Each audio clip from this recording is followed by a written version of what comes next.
the Parker Town Council meeting for October 5th at 7:08 p.m. Council, please rise. Join me in the Pledge of Allegiance, please. I pledge allegiance to the flag of the United States of America and to the republic for which it stands, one nation under God, indivisible, with liberty and justice for all. All right. All council members are present tonight, so we're going to start off with, we have our Parker Chamber of Commerce updates. Kara, I see you're on here. If you want to go ahead and unmute yourself and give us your update. Great. Good evening, Mr. Mayor and Council. Thank you so much for having me this evening. So we've got some exciting things going on. First of all, we want to thank everyone who participated in the candidate forum. I thought it was a huge success. People gave us great feedback on the responses they heard and got to really just visit and listen and learn about the candidates. So we really appreciate everybody's attendance and just being so patient with doing it online and virtually like you guys have been doing your town meeting. I think it turned out to be a great event. So many thanks to everyone. Tom Barr, you're out there, so thanks. You're awesome. Importantly, coming up, 2021 Parker Magazine and Directory will be coming out in January. So we're excited about this. We're going to have a new format. It's going to have descriptions of all the local businesses, the calendar, of course, the Town of Parker's events, things like that. We're trying to get people to update all their profiles, advertisements, things like that. So again, watch for January 2021. We just now are just getting everything kind of formulated for that new directory. So very exciting there. Another exciting thing that we have going on is a campaign called Parker Pays It Forward. We are doing this initiative to help some of our local members, especially those nonprofits who are suffering at this time and want to be part of the chamber, part of the community, but are unable to afford some of their dues, being able to participate in things. So we're doing Parker Pays It Forward to see if people would like to either sponsor or help some of these businesses so that they can stay involved. And that's actually on our website. It's through PayPal. You could just go on to our website at parkerchamber.com and make a donation to help some of these businesses that need that help so they can stay involved. So a great campaign we've started there. Another thing coming up this month, super excited about this because I love dogs. I think everybody else does too. We are doing the Top Dog of Parker contest. It will be running from the 15th through the 30th. This is also a fundraising event to help some of our members as well as the Dumb Friends League. We will be having categories of Top Dog, Best Dressed, and Owner Dog Lookalike. We have some great prizes. People have been very generous in those donations for the gifts. So look for that. We'll have posters up. It'll be on our website starting October 15th through the 30th. So get your pup groomed and ready for that competition. Those are the big things going on right now at the Chamber of Commerce. We are basically open Monday through Thursday. We always ask that you either give us a quick call or an email if you'd like to come visit us. So that is the Chamber of Commerce in a nutshell. Thank you so much. Excellent. Any questions? Thank you very much. Council, do you have any questions? I'm not saying any. Thank you very much, Kara. Appreciate it. Thank you.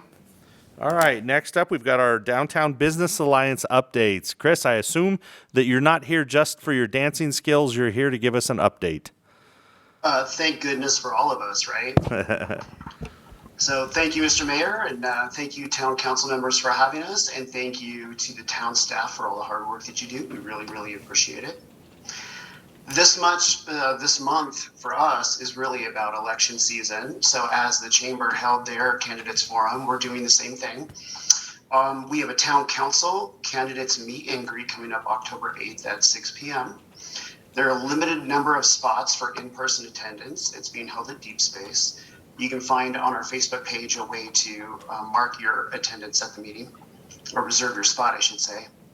It's also going to be live streamed. It's going to be available through our Facebook page, which is facebook.com/downtownparker. Or there's going to be a link on our website, downtownparker.com, that you can see the meeting at. So there's going to be a question and answer session followed by a social hour. And all questions are coming from DBA members. And the candidates have no idea what they are ahead of time. For the mayors, we're going to change the format a little bit and actually have a debate. So that's coming up October 5th, 15th at Oh, did we lose him? Set of questions, and again, these questions will be generated by our members. Also, a limited number of attendants, so watch Facebook for the ad that's going to come out. You can buy a free ticket, quote unquote, so you can mark your space if you want to go be there in person or Whoa. the page or a link under. If you're in person, of course, masks and social distancing are required. The things that we're working on right now, we're continuing to look at improvements to downtown, specifically entertainment decks and planters.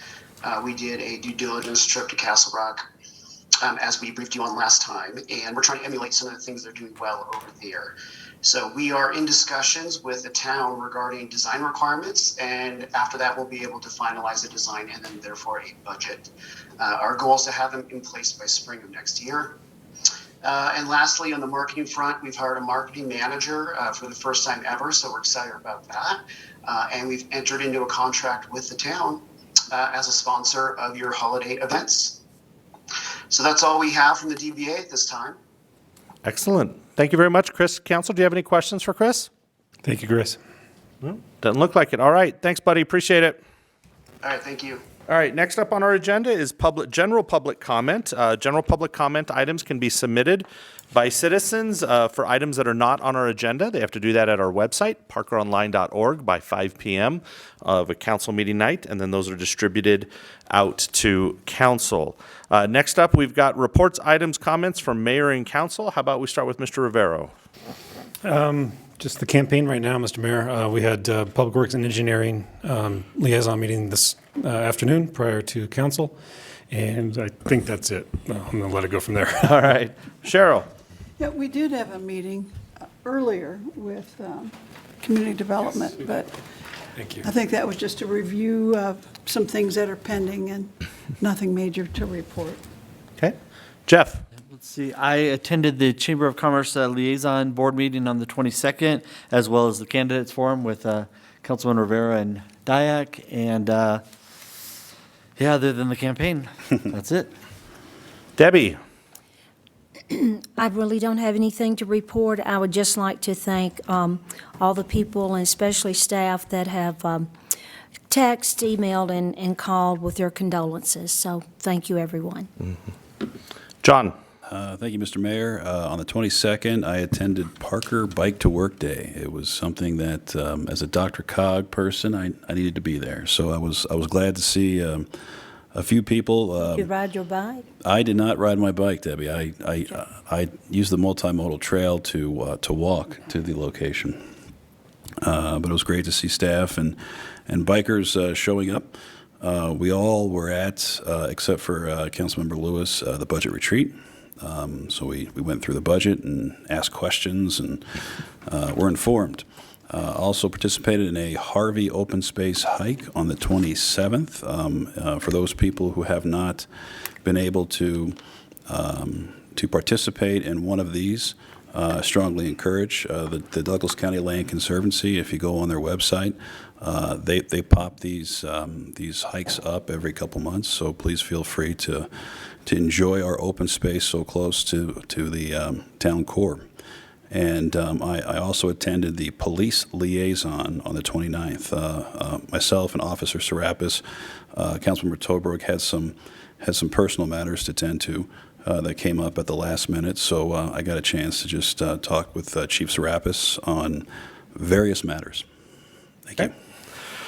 Only thing for me, one of the things I'm going to miss most in 2 months and 8 days is when I have opportunities to do like I had this last weekend on Saturday. There's a local resident named Kirk, good guy who does a lot of motivational speaking, a lot of inspirational things, has a book and so on. Asked me to be part of a program he put together called The Crossing, which is I didn't know a lot about it until he put it together and asked me to be part of it. Basically, I had the honor and privilege of being part of 3 young men who were 17 and 18 years old, who varying challenges in life, and they put together The Crossing is a 24-hour period where these 3 young men don't sleep, and they have 24 male mentors meet with them over that 24-hour period. And I got to sit with these 3 young men for an hour and talk about my life, my experiences, how it relates to them, their responsibility as leaders in their community, and the challenges they face.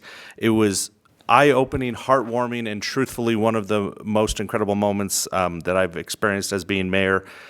Getting to see these 3 young men, one, they had ranges of issues from significant problems, and just getting them to see how important they are in our community. So that was a really cool thing, and truthfully a highlight of my career, and I'm going to miss getting to do things like that. So, all right, next up, we've got our consent agenda. On our consent agenda, items are considered to be routine, will be enacted with one motion, one vote, unless a council member asks to have something removed for further discussion.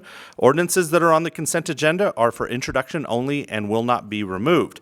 So, council, in front of you, you have consent agenda items 6A through 6I. Mr. Mayor, I move to approve consent agenda items 6A through 6I, please. Second. We have a motion from Josh, and we have a second from Debbie. Council, please vote. And I don't know if our screens are on. Oh, mine was not, so let's see. All right. Oh, okay, so there was only 4. Who did we miss here? Jeff, what was your vote on that one? Yes. All right, so motion passes unanimously. Next up on our agenda is public hearings. We have item 7A, and this is resolution number 20-043. This is a resolution to adopt the Chambers and Hess Road sub-area plan as part of the 2035 master plan. And Carolyn, you are going to rock and roll as our leader tonight. Okay, great. Is your mic on? And you will have to spin it real close to you. Okay. There you go. Is this good? Outside voice is good. Okay, is this good? Yes. Okay. Good evening, Mayor and Town Council. This presentation will provide an overview of the resolution number 20-043 to adopt the Chambers and Hess sub-area plan as an element of the Parker 2035 master plan. Next. This resolution outlines the plan, how it will serve as a framework for future commercial development that balances land use, transportation, and market realities for appropriately scaled amenities at this important community center. This type of long-range plan is called a sub-area plan. I'm sorry, next. I'm kind of reading ahead, sorry. No worries. And it addresses this specific type of plan is called a sub-area plan, and it addresses specific area, and it's designed to carry out the goals and objectives of the town's master plan. This sub-area plan is a policy document that will not change zoning, land development codes, or infrastructure or subdivision planning. The plan provides a high-level analysis of land use, traffic access, and circulation, and provides guidance on future development. As also of note, the town is currently reviewing an application for a subdivision plat for the Douglas 234 property, which is located in the sub-area plan study area. Through that process, the town will complete a more in-depth analysis for traffic, lot layout, and future infrastructure. This specific plan, land use application, is completely separate from our project, the sub-area plan, and is not part of this long-range plan. Next. The Parker 2035 Master Plan serves as a 20-year policy document that provides vision and direction for the future growth of Parker. In the Chambers and Hess Road sub-area plan, it aligns with the vision for a community center as outlined in the master plan. This plan does not change zoning, land development ordinance, or subdivision plating. Next. The Parker 2035 Master Plan identifies the planned study area as a community center on the general land use map. Community centers are generally larger in scale and have a concentration of commercial and higher density residential development. Key intersection corners within the center are preserved for commercial uses to ensure that there's adequate services for residents of multiple neighborhoods. Next. Community centers are larger than neighborhood centers, and they have a wider market area. This slide shows a comparison between the two in terms of size and square footage ranges. Neighborhood centers generally are on a minimum of 8 acres. zone for commercial uses, and the community centers range in size from 250,000 to 500,000 square feet, and they generally sit on a minimum of 20 acres of commercially zoned areas. Next. To summarize the milestones of the project timeline, project work began in early 2019 with research and data collection tasks. After considerable progress was made on the plan, town staff held 4 study sessions with Planning Commission and Town Council to further, to provide or to get additional input and guidance on this plan. We also held 2 community open houses that were well attended by the public. As the project approached completion in the spring of this year, the plan was released to the public for public review in July. Next. This map shows the study area, which includes the commercial and mixed-use zone planning areas. The Douglas 234 commercial property is located on the northeast corner of Chambers and Hess, and Anthology North planning areas are located south of Hess Road. The red colors indicate the existing commercially zoned areas. The green represents open space, and the light pink color shows the mixed-use area in planning area 15. Next. The project focuses on planning areas in Anthology North and Douglas 234. For Anthology North, approximately 2,000 acres were zoned and annexed into the town over 20 years ago. The approved zoning contemplates approximately 6,400 residential units and supporting commercial and mixed uses. Future commercial development within the approved zoning is planned to be complete within a 7 to 10 year time frame, and this is dependent upon the market. The Douglas 234 plan development has a 14-acre parcel that's been zoned for commercial since 2002. Construction in the Douglas 234 parcel is projected to begin early 2021. Next. The study area plan is organized into 4 main chapters. Chapter 1 is the project background. Chapter 2, existing conditions. 3 is the land use analysis, and 4 are the plan's recommendations. Next. A wide range of community outreach activities included a Let's Talk Parker page, which reached over 1,000 local residents, an online community survey, 2 community open houses, which were well attended, stakeholder interviews, talk of the town written articles, outreach to local HOAs, and we held 4 study sessions, again, with Planning Commission and Town Council. Next.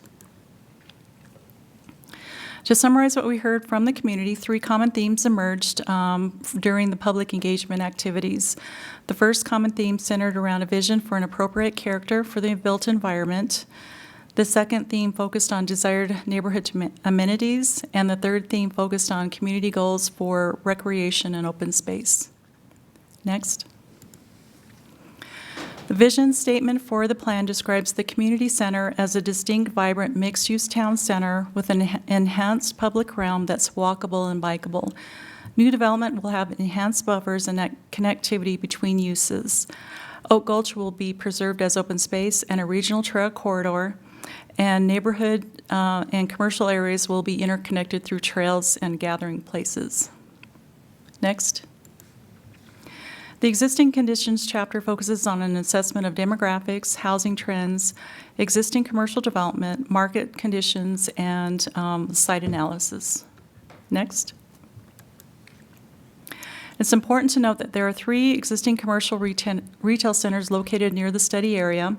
A community center is located at 20 Mile and Parker Road, which is part of the town's major commercial core.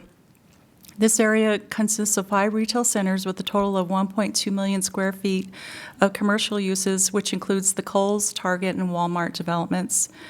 A neighborhood center is located at Hess Road and Parker Road, and that contains over 92,000 square feet of commercial development.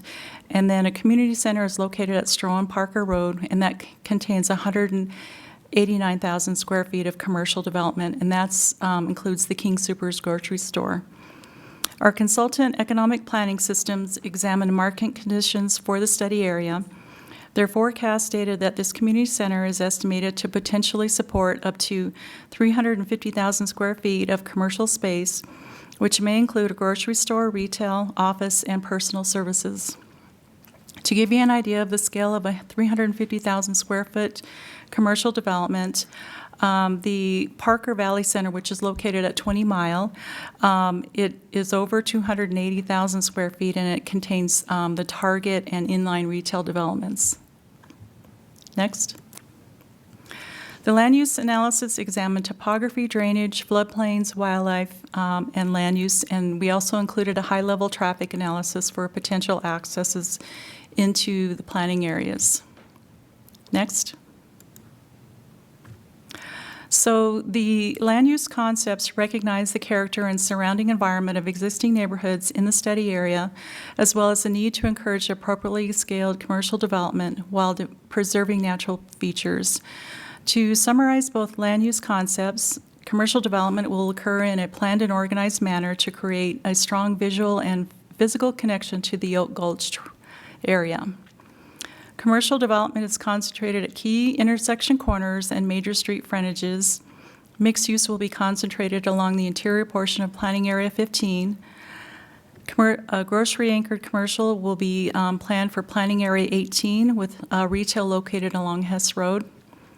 The Oak Gulch will be preserved as open space with a regional trail that connects to Reuter Hess and will go east and connect to Cherry Creek. The differences between the two land use concepts is that in land use concept number 1, Douglas 234 is shown with 100% commercial uses with enhanced buffers from neighborhoods. In the second concept, the land uses are similar as the first. However, the Douglas 234 includes a small portion of single-family attached housing, and the commercial uses are located along the frontages. So in Anthology North, Planning Area 15 is also configured with mixed uses along the eastern portion of the site, which frames Oak Gulch and the extended Jordan Road. Next. The recommendations chapter sums up the planning process with key strategies to implement the land use scenarios. The recommendations will ensure that new development will elevate urban design for walkable streetscapes to encourage residents to walk and bike to services, enhance important corners with landscaping and architecture, and encourage higher intensity uses to be located along arterial frontages. Multimodal access will be integrated through a network of streets, sidewalks, and bridges. Next. Lastly, the sub-area plan is consistent with the community vision of the Parker 2035 Master Plan for a mixed-use community center and the multimodal transportation goals of the Parker Transportation Master Plan. Next. Staff recommends that Town Council approve Resolution Number 20-043 to adopt the Chambers and Hess Road Sub-Area Plan as an element of the Parker 2035 Master Plan. Next. This concludes the presentation, and I'd like to thank you in attendance, and I'd like to open this up for questions. Carolyn, thank you very much for your presentation. Council, do you have any questions? Josh? Carolyn, you said the target, and just for clarity, you said the target, but just for clarity, that's the Target lot only. So from Dover to Panera, Target, Bruin Liquor, not Walmart, not Home Depot, Correct. not Kohl's, I just want to get a, Yes. for the record. Right. That particular development is called the Parker Valley, and so it does include a combination of all of those developments, but it is different from the Walmart and Absolutely. the other developments. Thank you. Other questions? Cheryl? Yes, we received a question that was forwarded to y'all over the weekend, just recently. Can you answer that? Yes, we did send a response to the resident. Her name was, Laura Mason. And so we will keep this response, her question and response for public record with the project. So we did explain that, that this is a high-level planning document and that it provides land use, open space, and multimodal network for the area. and it's centered upon the Chambers and Hess roads. And so we also explained that the sub-area plan was developed with a high-level traffic analysis, and we applied the town's access criteria. So we also explained that the Hess Road has been planned for many years with Douglas County as a regional connection running east-west, and it's now it's been built out, and that it's currently connects to the regional network, transportation network. So we've responded to her questions and her email, and I don't know if there's anything else that you want me to say You about did that. copy council on that response, did. so everyone should have a copy of that. Yes, sir. Okay. I didn't get a chance to read it before the Okay. meetings, and I thought it should be part of public record, so. The yes. next question I have for you is, her question dealt with Red Sky Drive and South Swift Foxway with the roundabout. Were you able to answer that question for her? Yes. We looked at past documentation, and for the Douglas 234 development plan that was adopted in 2002, the development plan does show the potential access along those two roadways at the roundabout. It is outlined in arrows. And so, yes, we did include this with the response back to Ms. Mason. So originally, that was supposed to be a four-way roundabout. It just shows potential access. These are highly, they're conceptual, but they are set as a development plan. It lays out how the development should occur. And it does show that it has potential access into the Douglas 234 commercial parcel through that particular area, which is now the roundabout. Thank you. Other questions? Nope. Okay, we're going to go ahead and open it up for public comment at 7:34. Just real quick, if you're watching this on the Facebook live stream, I do apologize. I should have made this disclaimer at the very beginning. If you're watching it on the Facebook live, that's not the place to do public comment. Public comment is on the Zoom meeting, and so there should be a link on there. You can jump into the Zoom meeting if you'd like. We have currently four attendees who are watching the Zoom meeting. If any of them would like to issue public comment on this item, please use your raise your hand feature. And I'm watching it, so I get to see if you do. Okay. Mayor, this is Danette. Ian Elfner raised his hand. Oh, okay, Ian. Oh, I got you. You already moved him to panelist. Look at you. Fantastic. All right, Ian. Just as a reminder of how this works, I know how you know it since you've worked with the town for a while here, but you do have a 3-minute time limit. You'll state your name and address for the record, and then I'll hit the timer. And since this is virtual and you probably can't see the clock that's above my head, when you get to 2 minutes and 30 seconds, I'll remind you that you've got 30 seconds left for you to wrap it up. So go ahead and state your name and address for the record, please, Ian. Ian Elfner, 15750 East Indian Brook Circle. Okay. So July 3rd, 2019, a market analysis was done by the town, paid for by the town. It was done by Economic and Planning Systems, or EPS. If you don't know who EPS is, EPS has over 30 years of experience with real estate development and land use issues in all phases of the urban life cycle for public and private sector clients throughout the Western U.S. So what they say we should probably listen to collectively. High-level importance, items that Carolyn forgot to mention from the market study specifically. The area is estimated to potentially, I stress potentially, support up to 350,000 square feet of space. And I'm just going to quote many different things from within that study that if you didn't read, you should really read before voting in any way, shape, or form. The ability, quote, the ability to capture this amount of space would be diminished if the 4 additional neighborhood centers planned for future development in Hess Ranch are also developed for similar uses, end quote. Number 5, quote, the forecasted demand for up to 350,000 square feet of commercial development is estimated to require approximately 45 to 47 acres, which is less than the 72 acres planned for commercial development at Chambers and Hess. This includes 3 commercially zoned parcels totaling 60 acres plus 12 additional acres within the mixed-use parcel south of the Chambers and Hess intersection. Next one, quote, the amount of commercial in the Douglas 234 parcel could also be reduced, end quote. The next quote, the commercial demand analysis also suggests that the conversion of 12 acres of mixed-use zoning in PA 15 is not supported by the market demand analysis and is less desirable for commercial uses.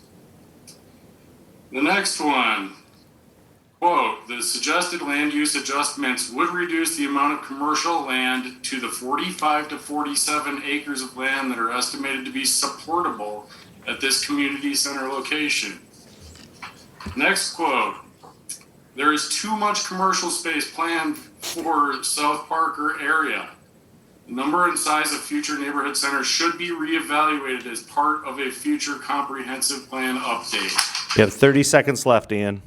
Next quote, the South Parker area is planned for too many commercial centers and or too much commercial space to be marketable. The viability of these future locations and the amount of land dedicated to the commercial uses should therefore be evaluated as part of the next comprehensive plan. Please read the report that you paid thousands and thousands of dollars for before you vote in favor of this. This way too much commercial. I do commercial real estate for a living, and I think it's way too much. Thank you very much, Ian. We got to 3 minutes there. Appreciate it. All right, next attendees, if any of y'all want to speak for public comment, go ahead and raise your hand. Okay, seeing none. Danette, I'm going to confirm with you that you're also seeing none. That is correct, Mayor. There are no more attendees who would wish to speak. Okay, thank you very much. We'll go ahead and close public comment at 7:39 p.m. Council, I would entertain further discussion or a motion, please, on item 7A. I have a question for Carolyn. Go right ahead. Carolyn, the report that Mr. Elfner is talking about, have you seen that report? Yes, that's really what the project was based on. So we did the market analysis did not forecast that much commercial for this community center. That pretty much over 350,000 square feet. Anything over that was not forecasted. And so this amount of commercial development in the sub-area reflects the existing zoning, and it also acknowledges the market study findings. The market studies are generally good for a 5 to 10 year time frame, and our our sub-area plan uses a 20-year planning horizon. So basically, it was really not real in depth, but it was high level, and it looked at the different trade areas for the different types of retail that are located in Parker, and how each one of those retail areas, existing retail would affect this commercial or community commercial center, as well as the other planned neighborhood centers. Okay. Other questions or discussion? John? No, I mean, so kind of following on that line, if we have like 70 some acres and it's quoting at a very high level, 35 to 40, we approve this. I know it's high level, but how do we sort of revise that as we move forward? Because we're sort of setting the sub area up with these blocks. How do we move forward if that report truly is correct? So, I'm sorry, so can I chime in there Sure. if you don't mind? Just state your name for so people Bryce watching. Matthews, I'm the planning manager. So a couple things, this plan that's one piece of information that was put into the plan. Okay. So we look at that piece of information. We also look at the timeline of that. That's kind of a 5 to 10 year, right? You can only predict the market so far. Okay. And again, this is a 20-plus year. So we're speculating beyond the 5 to 10 years because there's just nobody knows what the future will bring.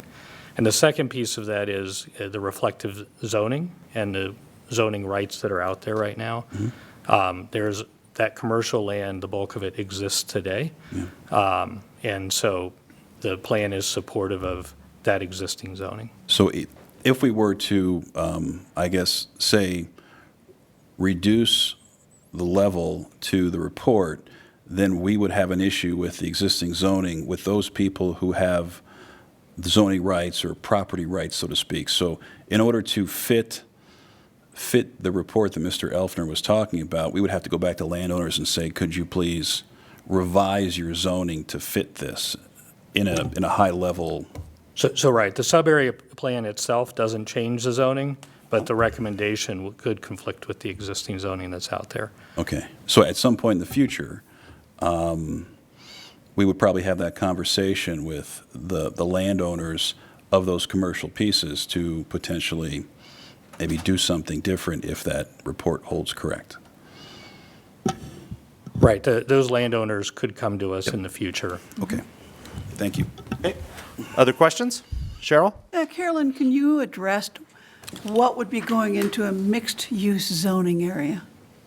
So when we started looking at the different types of proposed uses or maybe highly conceptual land uses that would be suitable for this area, we looked at what would be proposed for the surrounding areas from Planning Area 15.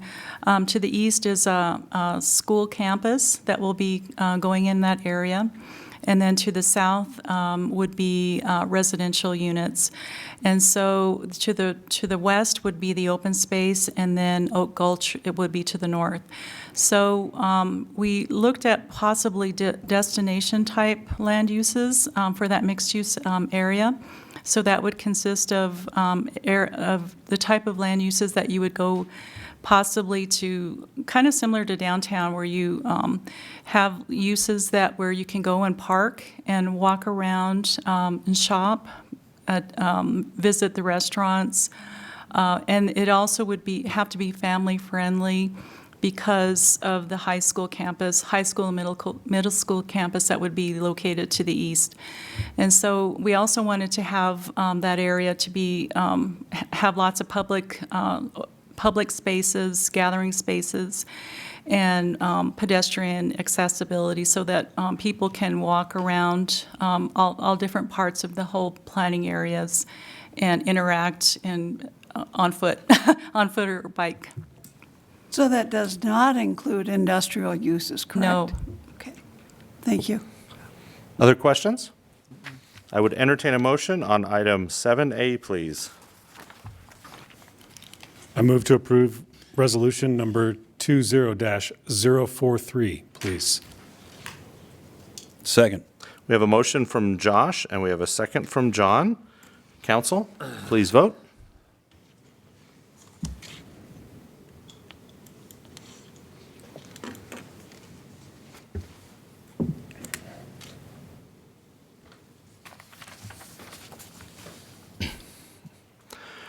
Okay, motion passes unanimously. I almost said someone didn't vote. I forgot it's five of you now.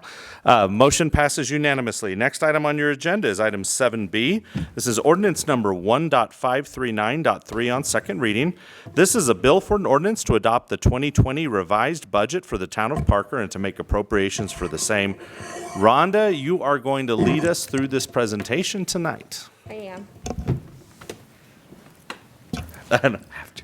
I was going to sing too, but she has permission. I've known her longer than probably most people in this room, so she has permission to walk over and smack me upside the head if I did. What are you talking about? Sorry. You're all good. Okay. And I dropped something. Probably the lid to this. Yep. Okay. All right. I am going to ask that you get as close as you I feel am, comfortable. but since she was just using this, it's Yep, I got you. not that she has anything. I've got some sanitizer. She's got wipes up there. She just used them. Okay. Can you hear me? Yes. The purpose of this budget amendment is to increase the budgeted revenue in the Public Improvements Fund by $12,860. In coordination with the Parker Authority for Reinvestment, or PAR, sorry, it's hard to breathe with this. I know, it's tough. Okay. Take your time. There's no rush on it. You're good. There have been 8 projects identified in the Parker Central area that will be part of the 2021 and future capital projects. PAR entered into a loan in September to fund these projects and is transferring the funds to the town to manage the projects through Public Works. So that was the increase of the revenue. And then as part of this action, PAR is also reimbursing the town $900,000 from the outstanding interfund loan. This will pay the Parker Central area's portion of the loan from 2014. And with that, I'll take any questions. Thank you very much, Rhonda. Council, do you have any questions for Rhonda? No. Don't see any. Okay, then we're going to go ahead and open up public comment at 7:47 p.m. If you're out there and would like to address council on this item, please use your raise your hand feature, and Danette will call on you. Okay, it looks like we've got Brandy. So, Danette, will you go ahead and promote Brandy over to panelist? And let's see here. Okay, and so Brandy, just as a reminder, you'll state your name and address for the record, and then I'll hit the clock. You've got 3-minute time limit. I will remind you at 30 seconds left that you have 30 seconds left before the end of your comment. So go right ahead.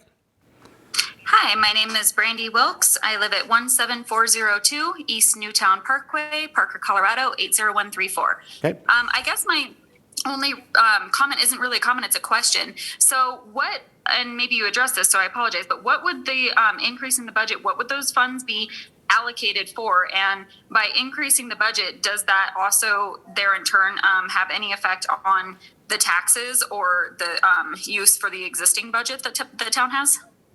Okay, thank you very much. We'll answer all the questions. Let's see if there's anyone else who has any questions. And I'll answer that for you. If there's any other attendees, please raise your hand. And I don't see any others. Danette, do you confirm? I confirm there are no others. Thank you. All right, we'll close public comment at 7:49 p.m. Brandy, what this is a loan that our urban renewal district here in Parker took out to do some projects. And that money that they took out is being transferred to the town from the Urban Renewal Authority because the town is going to be the one who actually does the projects. So it's us managing that project. They already have the funds allocated for it, and that's the basics of it. Rhonda, did I leave anything out? No, just the revenue is coming in this year, and it will be part, and the expenditures for the future projects will be coming out of it will be coming in budgeted out of the town budget in future years. Right. But it's all funded by this loan that P3 or PAR has already. So PAR got the loan. The town didn't get the loan. PAR got the loan. Yes. The Urban Renewal Authority got the loan. They're transferring the money to us so that we do the project. Yes. We build the projects. Yes, they don't have the staffing or the ability to do a whole public works projects. Okay. Mr. Mayor, maybe Mr. Williams can break down what it is we're getting with this money. You know, when he was in high school, he used to be a break dancer, and I'm a little concerned about yelling breakdown with him, that he might put on a show. Mayor, do you also want to point out there'll be no increase in taxes? Yes. Okay, Correct. so yes, thanks, Jim. Yeah, there is no increase in taxes for this at all. All right. Is there a microphone? I don't even know if there's a microphone up there. Is the mic on? Tom, can he hear? No, it's probably best to use either Jim's or Yeah. I just want to make sure that Brandy can hear you. Yeah. Don't mock me, Tim. All right, so state your name and what you do for the town. So Tom Williams. So you got, okay, first off, you're not IT, so you need to turn the first rule of thumb, turn it on. Okay. I'm Tom Williams. I'm the Public Works Director for the town of Parker. There's a number of projects that the P3 will be funding that are transportation related. While these projects are going to be focused on reducing congestion in the downtown area and along the Main Street and Dransfeld corridor. And as Rhonda had mentioned, P3 does not have the staff to be able to effectively manage these projects. In Public Works, we design and build projects all the time. And so it made sense for P3, rather than hiring their own staff, to manage these projects, to transfer the funds over to the general fund where we have the staff and the expertise to be able to effectively execute these projects. So hopefully that answers your question. Perfect. Thank you very much. Make sure you wipe that microphone down because Jim, All right. So council, at this point, I would entertain further discussion or a motion, please, on item 7B. I move to approve ordinance number 1.539.3 on second reading, please. Second. Okay, we have a motion from Josh and we have a second from Debbie. Council, please vote.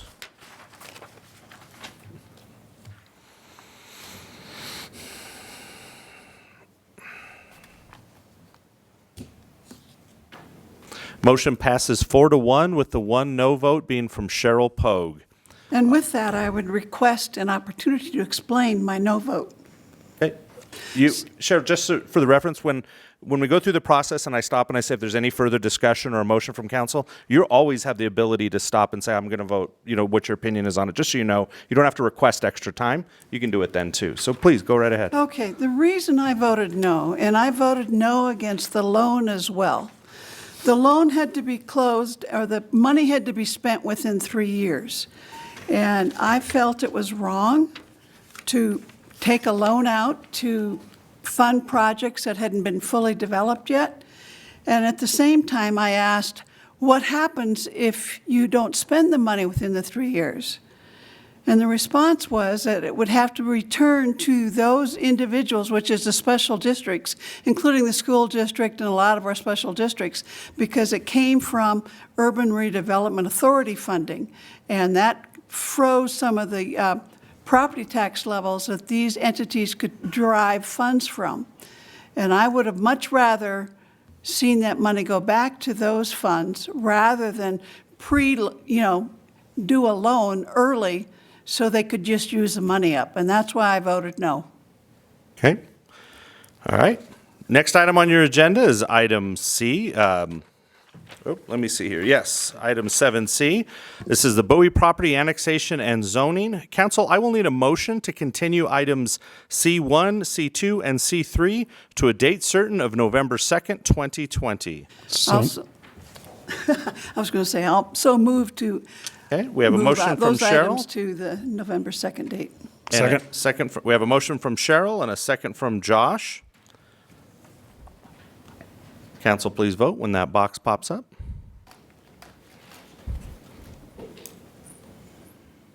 How come you don't get excited when she makes a motion? I'm sorry? How come you don't get excited when she makes a motion? She talks a lot during the 5 meetings. seconds. You don't. Motion passes unanimously. All right, next item up is item 7D. This is Belford North Metropolitan District. We have 2 items here. I'm going to go ahead and read both items in. Kristen, if you're okay with that, since you're going to be giving kind of one presentation on everything, are you cool with that, or you want to do them? Giving 2 presentations. You're going to make it hard tonight. Okay, that's fine. All right, so item D1, this is resolution number 20-049. This is a resolution to approve the first amended and restated service plan for Belford North Metropolitan District. Kristen. Oh, my apologies. I'll be giving. Okay. I meant I'll be doing Belford North and then Belford You're just South, not listening but I will to be me. doing the resolution All right. and ordinance together. There you go. So let's go ahead and let me do that again and read both of them in there so we can just be speedy with our time. Practice makes perfect. Practice makes perfect. All right. So item D1 is resolution number 20-049, a resolution to approve the first amended and restated service plan for Belford North Metropolitan District. And D2 is ordinance number 9.303.1 on second reading. This is a bill for an ordinance approving a first amended and restated intergovernmental agreement between the town of Parker, Colorado and the Belford North Metropolitan District. Kristen, rock and roll. Thank you, Mayor. I'm Kristen Schledorn, the Deputy Town Attorney. I'm going to start talking about the Belford North Metropolitan District. In March 2018, the Town Council approved the original service plan for that district. It serves as the commercial district for the Belford project. The Belford South Metropolitan District, which we'll talk about next, serves as the residential district. This district has submitted an application to amend and restate its service plan. The resolution approves that amended and restated service plan for the district, and the ordinance, which you'll consider after the resolution, approves the amended and restated intergovernmental agreement between the town and the district. The plan and intergovernmental agreement are processed under the recently approved Metropolitan District policies. I have attached our analysis of the service plan and the intergovernmental agreement to the town staff report, and I will go through that briefly with you. Of importance, the total improvement cost for the Belford project is $45.3 million. It's broken down between street improvements, storm drainage improvements, sanitary sewer improvements, water main improvements, and park and open space improvements. In terms of their debt limit, while their financial plan indicates that the district's bonding capacity is projected to be approximately $88.8 million, they have agreed in their service plan to limit their debt limit to $56.7 million. Their mill levy will be a total of 77 mills.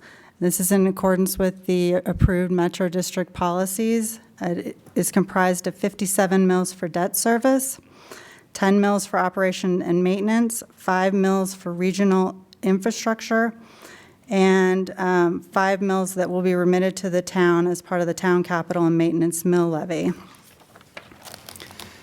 The service plan does differ from the approved form service plan and intergovernmental agreement in that it provides that the district can charge development fees of $25,000 for single-family detached or attached units and $20,000 for multifamily units. For uses other than single-family or multifamily residential structures, the service plans propose a development fee of $25,000 per SFE of water and or wastewater demand. This is the current fees that you approved in their currently existing service plan. It has to do with how they access their water and wastewater service through the Southgate Metropolitan District and the Compark Business Campus District. Just to clarify, you said Southgate. So is it Stonegate. Okay. My apologies. I Thank heard. you. I wish I could say that I was cool and remembered that. I looked over and Josh said Stonegate. Water, baby. Dendritic water. Stonegate Village Metropolitan District. So for tonight, you'll see that there are two proposed motions. The first motion approves resolution number 20-049, subject to approval of ordinance number 9.303.1. This is because due to the vacancy and there are only 5 voting members, a service plan is approved by resolution, which is approved by a majority of the council, so 3 votes. The ordinance, however, approves the intergovernmental agreement. It requires 4 votes to pass. I just want to stress the importance of the intergovernmental agreement. The intergovernmental agreement establishes the different mill levies and how they're administered. And of particular importance to the town is it does require the remittance of that town mill levy. And if you look in the exhibits to the intergovernmental agreement,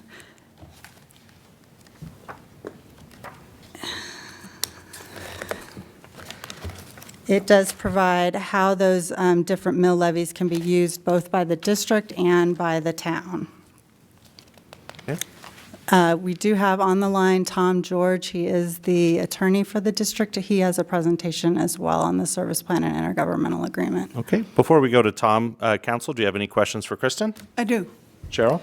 So if I read some of these documents correctly, they want to merge their 2 separate metro districts into one. Is that correct? No, there'll still be 2 separate districts. One Commercial? The district we're considering right now is the commercial district. It'll also serve as the operating district for both districts. They do have a combined debt limit. That is the $56.7 million. I believe they've allocated that debt to be attributed to the North District, which is the commercial district. What we're doing with this is boosting that mill levy up to 77 for the commercial district, correct? Correct. Other questions for Kristen? No? All right. Tom, did you have a presentation you wanted to give? Sure do. All right. Excellent. If you could state your name and address for the record, please. Yes, thank you, Mayor. Tom George with the law firm Spencer Fane LLP. Address is 1700 Lincoln Street, Suite 2000, Denver, Colorado, 80203. And with me tonight is Lawrence Jacobson of Front Range Communities. I'll let him introduce himself and state his address for the record as well. Okay. Lawrence Jacobson, 4100 East Mississippi Avenue, Suite 500, Denver, 80246. Okay. Go right ahead, gentlemen. Thank you, Mayor. As Mr. Jacobson introduced himself, he'll be here to answer any questions you may have about the development specifically. Like I said, I'm an attorney with Spencer Fane. We are general counsel to both Belford North Metropolitan District and to Belford South Metropolitan District. We do have a brief presentation tonight, but before I start, I'd like to just say thank you to town staff, in particular Ms. Schladorn, and including the Public Works as well for their help through this process. Tonight, you do have 2 separate amended and restated service plans that Ms. Schladorn described, and 2 separate amended and restated district town IGAs for Belford North and Belford South. We'll go through these separately, but I do want to highlight that the 2 districts and the developments within them are linked, and their amended and restated service plans and the IGAs are nearly identical in all substantive respects. The next slide, please. This slide is the map from the service plan. It's a vicinity and boundary map that shows the location of the Belford North District there, just south of E470, and to the west of Chambers Road. Next slide, please. By way of background, Belford North was formed in early 2018. The property in Belford North and Belford South will be developed in conjunction, with all residential development to be located in Belford South Metropolitan District and all non-residential development to be located in Belford North. At build-out, we anticipate the total development will include approximately 445 single-family and multifamily units and approximately 365,000 square feet of non-residential uses. The main purpose of the proposed amended service plan and the amended IGA is to adopt the town's model service plan and the town's model IGA approved by the town in May of last year, and also to update the service plans and the IGAs to reflect the increased projected public infrastructure costs. Next slide, please. These next few slides are the public improvement maps from the service plan, except for one map that's not in the service plan, which I'll explain when we get there. They're included here just for purposes of showing you the significant public infrastructure that will be developed for this site. Here you see the streets, and I want to draw your attention especially to Chambers. On the right side of your screen is South Chambers Road, and the road that curves through the development is Belford South. Next slide, please. This shows the offsite side of Belford South, that if you were to match this to the image you just saw before, this is to the west, will be completed to connect from Peoria that you see here over to the east to Chambers. Next slide, please. This map shows the public, the storm drainage improvements that will be required to develop the site. And I want to draw your attention here to where you can see in the sort of the left side and the top half of it is Green Acres tributary that flows essentially on a northerly course through the development up to and then under E470 in the north. Next slide, please. Now this more colorful map is the one that's not included in the service plan, but this is pulled from some recent plans that were put together by Mile High Flood District and the town working with the districts. We highlight this here just to show us one of the more significant infrastructure needs for this development, and that is Green Acres tributary. When the districts were initially formed, it was anticipated the districts would finance and implement traditional stormwater channel improvements to Green Acres tributary. But since that time, the districts have been working with the town and the Mile High Flood District at the request of the town and Mile High Flood District to design enhanced improvements to Green Acres tributary. What you see here are the enhanced improvements. The intent of this design is to mimic a natural stream course, to create a high-functioning, low-maintenance stream that's capable of supporting increased watershed flows and provides flood connectivity and supports riparian vegetation. As you can see, this looks a lot more like a natural stream channel than what you might think of as a concrete stormwater channel you see in other developments. This enhanced design significantly increases the cost for this stormwater improvement. These improvements alone are estimated to cost approximately $5 million that will be paid by the district. Next slide, please.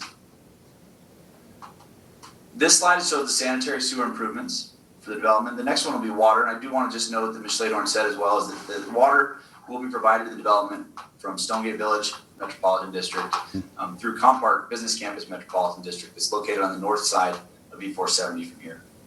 Next slide, please. This is the water improvements for the development. And next slide, please, is our last one. Again, these same 6 sheets are in the service plan, and they're the same for both metropolitan districts, for Belford North and South. This one here shows the proposed park, open space, and streetscape landscaped areas throughout the 2 districts. Next slide, please. The table here is a comparison of the current service plans to the amended service plans. And I do want to note that this applies to both Belford North and Belford South. Again, while they're 2 separate districts, they do have some similarities and some ties in the service plans. The most important ones being that the estimated cost of improvements and that combined debt limit are in fact combined. So it's cumulative for both districts, but both service plans state that same number. On the first line, you can see the construction costs are estimated to increase from $26.8 million to $45.3 million approximately. The combined debt limit of the districts is currently $31 million, and as proposed would be $56.7 million. I do want to note again too, as Ms. Schladorn said, that the financial plan prepared for the service plan using the formula that's in the model service plan resulted in a much higher number, but we reduced that down to this combined net levy you see there, $56,700,000. The maximum debt mill levy imposition term, the maximum debt mill levy, the operations and maintenance mill levy are all consistent with the town model service plan. The old service plans had a drainage and O&M levy to maintain storm drainage improvements only. That will be removed. And then the service plan will also require the infrastructure capital mill levy of 5 mils and the town capital and maintenance mill levy of 5 mils be imposed by the district. The fees will be the same, $25,000 for single family, $20,000 for multifamily, $25,000 for all other $25,000 per SFE for all other uses. That's consistent with the service plan approved in 2018, carried over to this service plan. The purpose of that is to acquire water and sewer service through Stonegate Village Metro District. Next slide, please. Just want to highlight here quickly for you the use of the infrastructure capital mill levy consistent with the service plan and the IGA, both of which are consistent with your models approved last year. The infrastructure capital mill levy will be imposed by the district and used for regional infrastructure. This includes regional stormwater improvements such as Green Acres tributary as we described, and also Happy Canyon Creek that flows through the two districts. Arterial streets. Not Belford's not an arterial. Sorry, go ahead. Arterial streets such as Chambers and Belford, regional water and sanitary sewer improvements, and regional open space trails and other regional recreation improvements. Next slide, please. Use of the town capital and maintenance mill levy is again consistent with the model service plan and the model IGA. Will be used to fund capital costs or costs of maintenance of town infrastructure as necessary in connection to the impacts of the development within these districts. Next slide, please. The benefits of the amended and restated service plan is that the plan will be consistent with the town's model service plan. The amended and restated IGA that's part of the service plan will be consistent with the town's model IGA. The amended service plan is updated to reflect current estimates of public improvement costs, and the district will impose the property tax of 5 mils for regional infrastructure, as well as the 5 mils for the town infrastructure. Next slide, please. We submit that the following findings are required by the Special District Act apply to this amended and restated service plan. Next slide, please. And our request tonight is that the council adopt the resolution approving the amended and restated service plan, and also adopt the ordinance approving the amended and restated IGA. That concludes our presentation. We're happy to answer any questions you may have. Tom, thanks a bunch. I appreciate it. Council, do you have any questions for either Tom or Lawrence? I do. Cheryl, go right ahead. So in looking at the information I have in front of me here, supposedly the north is your commercial area, but you're also saying it has 445 residential units. Is that correct? Member Pogo, the two service plans, because they are somewhat combined and linked, the numbers are in both, but the total development, which includes the north and the south, is where those numbers come from. But the Belford North Metro District will not have any residential uses at all, only non-residential uses. Belford South will have only residential uses. So the expectation is those 445 units will be in Belford South, not in Belford North. Okay, that wasn't clearly delineated. Well, and Cheryl, to be clear, item D, which is in front of us, is only dealing with the North Metropolitan District, which is the commercial. They just did a presentation on both to save time. Right. So we're only at this item discussing the commercial district. However, the way it was listed here, they did have 445 for north on residential units. That's why I was asking. Questions? Anyone else? No? All right. Thank you very much, gentlemen. We'll go ahead and open it up for public comment at 8:11 p.m. If there are any attendees wishing to address council on these two items, raise your hand. Okay, and so Brandy Wilkes has her hand up. If, Danette, if you could go ahead and promote her. Okay, and Brandy, the same rules as before. If you'll state your name and address for the record, and then I'll start the clock, and I'll let you know when you get to 30 seconds left in your time frame. Brandy Wilkes, 17402 East Newtown Parkway, Parker, Colorado, 80134. So is this just the talking of the northern part that's not going to be for residential, or is this discussing both the north and the south with the over 400 units? And if it's just the north, then that's totally fine. I understand all of that. If it's the north and the south, I guess my only question is there already rough blueprints drawn up, or planning drawn up to show what the use is going to be of those 400 and plus units? And does it follow the master plan with the open spaces and the trails? And if we're not there yet, that's totally fine. But I'm actually doing 2 Zoom calls at once here, so I'm trying to stay on top of everybody. So I just want to make sure I'm understanding that development. Okay. Thank you. Thank you very much. Anyone else for public comment? Anybody else, Mayor? Okay, thank you very much. We'll close public comment at 8:12 p.m. And Brandy, to answer your question, no, what item D, which is in front of us right now, is North Metropolitan District, which is just the commercial portion. The presentation you heard, because the next item, item E, is about the residential portion of it, which is Belford South. So the presentation given was to kind of cover both, but what's in front of council right now is just the commercial portion. I think it's important to state, Mr. Mayor, that there are improvements that benefit both, and that's Correct. thus the presentation Correct. from Mr. George.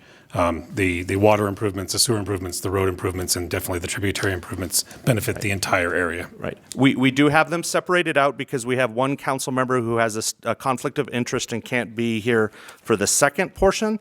So, or for the the residential portion, which is item E. So that's why we're doing item D separate for the commercial. So with that, I would entertain further discussion. You have 2 items in front of you, council. You have D1 and D2. As Kristen mentioned, D1 is a resolution, requires a simple majority. D2 is an ordinance which requires 4 or more to pass. And the resolution the resolution is tied to the ordinance. Mr. Mayor, if I can make just a couple statements real quick. Yes. I just want to say I appreciate the presentation, and I just want to acknowledge the importance of the east-west connection of Belford Avenue. It's a cooperative agreement between our town and Douglas County. We will have an alternate route besides the tollway to get from Peoria over to Chambers Road, a much-needed improvement to our grid system. Secondly, and not as important to most people, but pulls on my heartstrings, the improvement to the tributary and eventually Happy Canyon is much needed. There is a huge depository of sand just north of 470, and that eventually leads to head cutting and nasty situations. So the improvements here to slow and re-naturalize, I just made up a word, the creek is hugely important, and I truly appreciate the work of everybody involved in that. So thank you. Can you work your favorite word in there? Somehow? Dendritic? Unfortunately, not that time. Not at this time. All right. Any other comments, or I would entertain a motion, please? I have another comment. Cheryl? I want to make sure, before this vote comes up, that anything in Resolution 20049 is not relative to residential. Is that correct? Correct. It only relates to approval of the Belford North Metropolitan District Okay. Service Plan. Thank you. Right. Okay. I move to approve resolution number 20 I'm sorry, ordinance first? Resolution. No, resolution first, number 1 first. I move to approve resolution number 20-049, subject to the approval of ordinance number 9.303.1, please. Second. Okay, we have a motion by Josh. We have a second by Debbie. Council, please vote. My radio voice is hurting my throat tonight.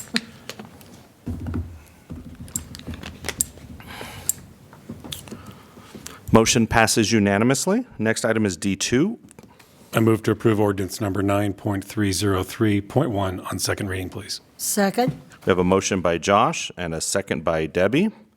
Council, please vote.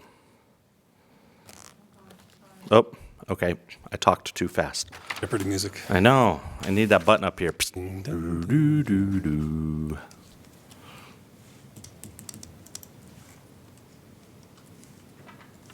All right. So watch your screens. Should pop up. We didn't address this, so I've got a question before I vote. Okay, a motion and a second had already been made. We had opportunity for discussion. All right, then I'll do it this way. Okay. Is anyone missing? I voted already. Me too. You want me to do a voice vote? Okay, Josh. Aye. Cheryl. No. Jeff. Aye. Debbie. Yes. John. Yes. Motion passes with 4 yes votes and 1 no vote from Cheryl Pogue. Cheryl, the next item is an item that deals with an issue that you have a conflict of interest with, so I'm going to go ahead and ask you to step out of chambers for item E, and then we'll call you back in when we get done. Yeah, and I want to explain conflict of interest to the individuals in the audience. I am opposed to the 77 mills for residential properties for 40 years. I think that's an unfair burden to put on new homeowners when there are other ways for the developer to finance and fund. That's why I vote no, and that's why I've been considered in conflict of interest. Thank you. Jim, could you just clarify what happened with Cheryl when council declared Cheryl's conflict of interest? It wasn't because that she's against mill levies. Why was her conflict of interest declared? Well, town council was faced with some statements concerning prejudgment associated with future residential metropolitan district. As I recall, the words used were that residential districts allow for taxation without representation, and she could no longer approve any residential district moving into the future. Okay, so it's not that council didn't declare a conflict on this exact issue against Cheryl and making her leave for this vote. It's any residential because of prejudgment. That was the council's decision. Correct. Okay. I believe also, I'll state, since I made the original motion, this is a constitutional item. This goes against the 5th and the 14th, I believe, and this is a prejudgment. We sit in this realm right now as quasi-judicial, and it's very important that we are judges up here. That's why the initial motion was made. Okay. So Cheryl, if you don't mind, I'll grab you when this item's done with.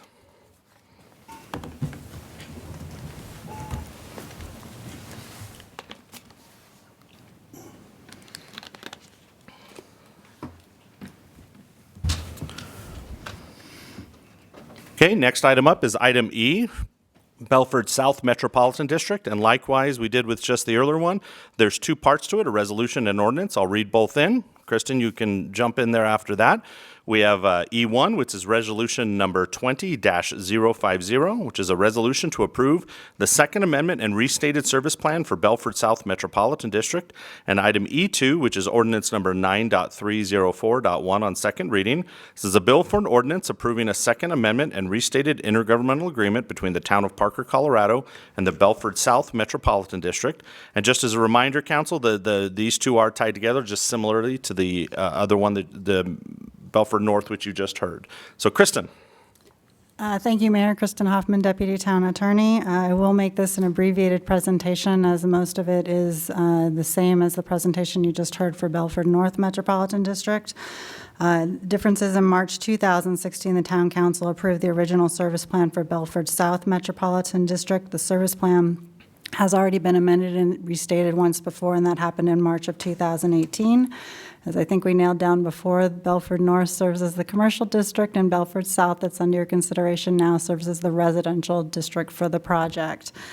If you'd like, I can run through the improvement costs and debt limits. Again, they are exactly the same as we covered for the Belford North Metropolitan District. The improvement costs are roughly $45 million, and their debt limit is capped at $56.7 million. They are requesting the 77 mills total, which represent 57 mills for debt service, 10 mills for operation and maintenance, 5 mills for the regional infrastructure, and 5 mills, which is the town capital and maintenance mill levy. Again, there are two motions. The first is the motion to approve the resolution subject to approval of the ordinance. The ordinance approves the amended and restated IGA, which is the important document that lays out how the mill levies are administered, and most importantly, what we can use the town mill levy for and what they can use the regional mill levy for in their operations and maintenance mill levy. As we covered during the last presentation, the resolution requires a simple majority, which is 3 votes. The ordinance would require a unanimous vote of all 4 council members to pass. I believe Tom George has another presentation for you, if you would. Okay. Tom, before we get to you, council, do you have any questions for Kristen on this item? Nope. All right. Tom, rock and roll. Thank you, Mayor and Council. We do have a separate presentation for Belford South Metropolitan District. Do we need to state our names and address again? No, you're good. You're good. Great. Thank you. My name is Tom George. I'm an attorney with Spencer Fain, LLP. Address is 1700 Lincoln Street, Suite 2000. Denver, Colorado, 80203. With me is Lawrence Jacobson of Front Range Communities. I'll allow him to introduce himself and state his address. Good evening again. Lawrence Jacobson, 4100 East Mississippi Avenue, Suite 500, Denver, 80246. Before we begin, I would like to again say thank you to town staff, in particular Ms. Hoffman, and your folks at Public Works for their assistance in this process. As you know, before you tonight are two separate service plans and two separate IGAs for two separate districts. However, the development, the improvements, some of the limitations are combined for these two districts. So you'll see many similarities in this presentation to the Belford North Metro District presentation. Next slide, please. The first is a map, vicinity map and boundary map that is taken from the service plan to show the site. This is Belford South here, Belford North Metro District being immediately north of the hatched area. As you can see, it's located south of E470 and to the west of Chambers Road. Next slide, please. Belford, shoot, I think we have the Belford North presentation again, but that's fine. Belford South. Very similar, aren't they? Belford South map. Okay, then that's just a typo. There, at the top. Belford South was originally organized March 21, 2016. That's my typo, not anyone else's. Was organized in 2016. There was a first amended and restated service plan approved in March of 2018. That was the same time that Belford North was organized. The property within the two districts is being developed in conjunction. All commercial property in the development will be included in Belford North Metro District, and all residential property will be in Belford South Metro District. Current build out is estimated to be 445 residential units and approximately 365,000 square feet of non-residential uses. The main purpose of amending and restating the service plan tonight is for the Belford South Metro District amended and restated service plan to conform to the town's model service plan and the amended and restated IGA to conform to the model IGA. Next slide, please. This slide and the next slides are maps that are taken from the service plan, except for one map that shows the proposed improvements for the Green Acres tributary. The purpose of showing these tonight is just to give you an idea of the significant public infrastructure necessary for the development of the district. Here you see the street improvements, and I will note, I believe I may have earlier said Belford South Avenue. It's in fact Belford Avenue runs the width of these districts. You can see it connects here to Chambers Road on the right side of your screen. Next slide, please. And continues here to segment A. This would be immediately west of the image you just saw to connect to Peoria. To give through traffic through the entire development. Next slide, please. This map shows the major storm drainage infrastructure for the development. And I'll draw your attention to Green Acres tributary there on the top half of the screen. Next slide, please. This is the map that's not included in the service plan. This is pulled from recent plans that are put together by Mile High and the town working together. These are proposed enhancements to the channel and Green Acres tributary. Unlike a more traditional stormwater management system, the purpose here is to try to imitate a natural stream channel to allow for improvements over what you might think of as kind of your more typical concrete channelized stormwater flow. And the intent is to create a high-functioning, low-maintenance stream that can support increased watershed flows, better flood connectivity, and support riparian vegetation within the channel. This enhanced design is significantly more expensive than was originally contemplated, more expensive than was contemplated back in 2016 and 2018. Next slide, please. I do want to note again here, this is the sanitary sewer, but just to give you a better frame of reference for the road, Belford Avenue is what you see, the road that winds through the development area, and it is in fact the boundary between Belford North and Belford South, so that helps you to understand a little bit about the two developments. Here you see the sanitary sewer improvements. The next slide is going to be the water improvements. Next slide, please. And this infrastructure will tie into Stonegate Village Metro District's water and sanitary sewer system. Next slide, please. And this is the last sheet 6 of 6 from the service plan showing the proposed park, open space, and streetscape improvements. Next slide, please. This comparison table gives a comparison of the current service plans to the amended service plans. Again, to note that these numbers are for both Belford North and South because, for example, the estimated cost of improvements and the combined debt limit are the same for both districts. So currently, you can see the estimated cost of improvements at $26.8 million, increasing to 45.3. The combined debt limit will increase from 31 million to 56.7 million.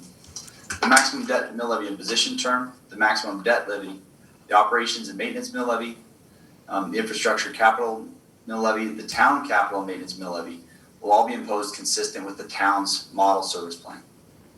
The fees from the current service plan will be consistent with the amended and restated service plan. That is $25,000 per single family, $20,000 per multifamily, and $25,000 per single family equivalent for all other uses. The purpose to be to obtain water and sanitary sewer through Stonegate Village Metro District. Next slide, please. Just want to highlight for you the use of the infrastructure capital mill levy will be to support regional infrastructure, such as regional stormwater improvements, those Green Acres tributary improvements we talked about, and also some improvements to Happy Canyon Creek, arterial streets, regional water and sand and sewer improvements, and regional open space trails and other park and rec improvements. Next slide, please. And the use of the town capital maintenance mill levy is to fund capital costs or costs of maintenance of town infrastructure that's necessary in connection with the impacts of this development. Next slide, please. Benefits of the amended service plan are that this amended service plan is consistent with the town's model. The amended and restated IGA that's included as an exhibit to the service plan is consistent with the town's model IGA. This amended service plan is updated to reflect the increased current estimates of the public improvement costs. And the district will impose both the 5 mills for the regional infrastructure and the 5 mills for the town infrastructure as required by the model service plan. Next slide, please. Finally, we submit that as required by the Special District Act, this amended and restated service plan meets these required 4 criteria. Next slide, please. Tonight's request is twofold. First, to adopt a resolution approving the amended and restated service plan, and second, to adopt the ordinance approving the amended and restated IGA. That's the end of our presentation. We're happy to take any questions you might have. Excellent, Tom. Thank you very much. Council, do you have any questions for Tom before we go to public comment? No? Okay. We'll open up public comment at 8:29 real quick, though, before we get into that. I know Brandy's comment earlier was also relative to the residential side, so I'll go ahead and ask that right now just for confirmation from Kristen. Since this is a Metro District item, this typically would not be a point where floor plans or blueprints or anything like that are shown for individual residents. Is that correct? Correct, and I've asked Bryce to address the planning question on where Perfect. the Belford South project is in that. Thank you, Kristen. Bryce Matthews, Planning Manager. So Compark Village South, there is zoning in place for both the commercial and the residential. It's annexed into town and zoned. There are plats for the single-family and duplex product. They are available online. If Ms. Wilkes would like to reach out to me through the planning department, I'll be glad to lead her to where that information is. Okay. Mr. Matthews, just for Ms. Wilkes and anybody else listening, those are available on our active development map, correct? Actually, since the zoning's in place, it would be available on the zoning map. Thank you. Okay. And there's a moth flying around the room, and I'm watching it buzz like every person. Oh, did you get it? Tom, ooh. Dude, Tom was like a ninja with that move. He just, in the air, snatched it and grabbed it. Mr. Miyagi would be proud. Chopsticks. I know. All right. So to add to that, I think Mrs. Wilkes also had the part, does it comply with our master plan? Yes, it does. Okay, thank you very much. So we'll open up public comment at 8:30 p.m. If there's, we've got 3 attendees. Brandy raised her hand again, so if we could go ahead and promote Brandy, and let me know when she's over. Okay, there you go. Brandy, go ahead and state your name and address for the record, please, and you know all the rest of the rules. Yep, Brandy Wilkes, 17402 East Newtown Parkway, Parker, Colorado, 80134. So thank you for addressing all of those questions. I guess my last question is, when you say it does follow the Parker Master Plan, I guess I'm a little curious about that. Looking at the preliminary sketches that you're providing, and yes, Bryce, I will go to the town site and get all of that other stuff as well. But it's looking like the multi-use, which is, 10 units per acre. I'm just curious if it's following that as well, and if it's meeting the not going above the maximum height requirements as well. So, and that again might not be the right time for it, and I will get with you, Bryce. But just saying yes, it follows the Parker Master Plan. I guess I just need a little more how do we know it's following the master plan? Thank you. Okay, thank you very much, Brandy. Anyone else for public comment? Go ahead and raise your hand. No other public comments, Mayor. Okay, we'll close public comment at 8:32 p.m. Bryce, if you could go ahead and address that, what address that question? Sure. I appreciate the test of my master plan memory. Well, in general terms, Yes. No, so that portion is within the E470 corridor. My recollection is that north of the future Belford Avenue is something to the effect of recommended as mixed-use residential, which does recommend commercial as one of those uses. And south is residential as a transition to the larger lots to the south, to Grandview Estates. And so that zoning, when it went through the process, did align with the master plan in place at the time. And the zoning's what dictates the specifics to height and so on. Exactly, and thank you for the reminder. The master plan doesn't really address height. Right. That's a zoning. Right, and zoning's already in place for these. It is. Okay, thank you very much. Mr. Mayor, could I ask Kristen, can you just remind us and the public what it is we are voting on tonight? Correct. I think we got a little digressed there. And Correct. This is not has anything to do with the zoning or land Right. use approvals on the property. This is to approve the service plan and intergovernmental agreement that's related to the service plan. And that sets up a mechanism to provide for the planning and design and construction of the public improvements that are necessary for the project, and how that is financed, which is through the Metro District. Okay, thank you very much. So with that, I'd entertain further discussion or a motion, please. And there are two items. if I could, Mr. Mayor, again, I just want to kudos on the project. Again, much needed east-west connector, the Green Acres tributary. I will just acknowledge I truly appreciate the improvements made. It is something that I know Mile High is fighting hard for, and just appreciate you guys going the extra mile.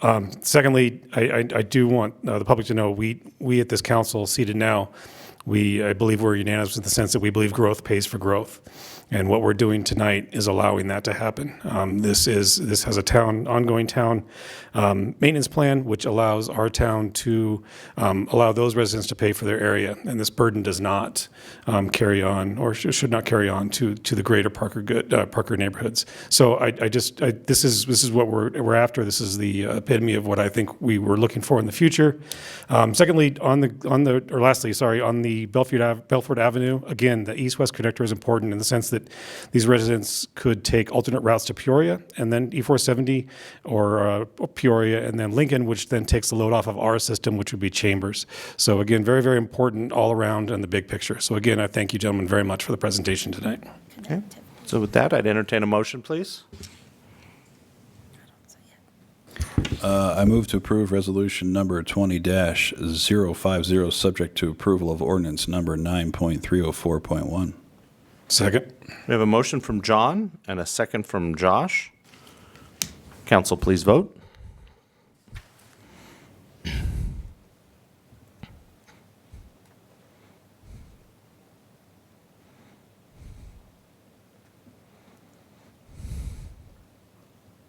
Motion passes 4-0. And the next item?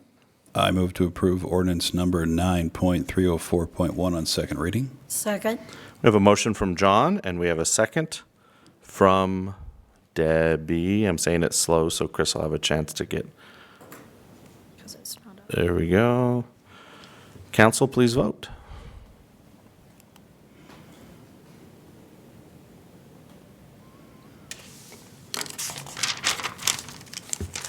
Motion passes 4-0. Let me go grab Cheryl for the next items.